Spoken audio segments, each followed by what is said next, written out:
নমস্কার বন্ধুরা, village cooking with চ্যানেলে সবাইকে স্বাগত। বন্ধুরা, বাইরে তো প্রচণ্ড বৃষ্টি হচ্ছে, আর এই প্রচণ্ড বৃষ্টিতে সবার পছন্দের রেসিপি ইলিশ মাছ।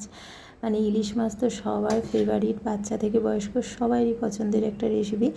তো আমি এখানে সেই ইলিশ মাছের রেসিপি নিয়ে চলে এসেছি, আর সঙ্গে অনেক কিছু রয়েছে, শাক ভাজা, করলা ভাজা, বাঁধাকপি ঘন্ট রয়েছে, আর এখানে ইলিশ মাছের রেসিপি। তো ইলিশ মাছটা করার জন্য আমি প্রথমে সর্ষেটাকে আমি পেস্ট করে নেব। যে খোলাগুলো দেবো না, ছিলকাগুলো ফেলে দেবো। ছাঁকনিতে ছেঁকে জলটা নিয়ে নেব। আর চারমগজ বাটা, পোস্ত বাটা, কাঁচা লঙ্কা, টমেটো, আর তার সঙ্গে একেবারে ধনে গুঁড়ো, জিরে গুঁড়ো, হলুদ গুঁড়ো পেস্ট করে নেবো সব।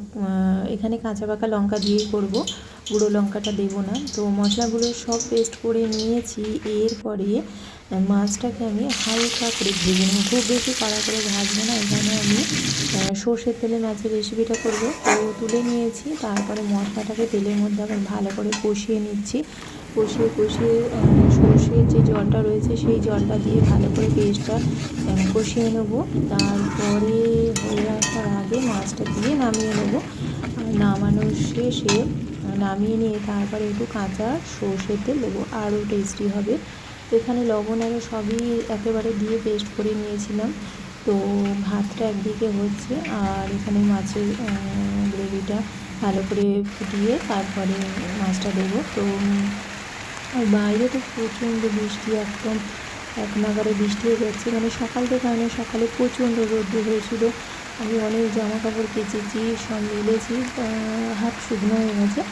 আর বৃষ্টিটা হলো 11:30 থেকে বৃষ্টিটা আরম্ভ হয়েছে।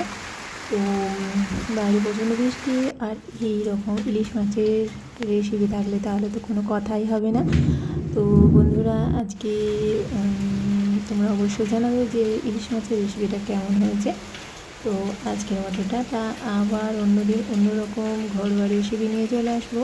তো তোমরা অবশ্যই ভালো থাকবে, সুস্থ থাকবে, আর এই ইলিশ মাছের রেসিপিটা অবশ্যই করে খাবে। কেমন হচ্ছে অবশ্যই আমাকে জানাবে।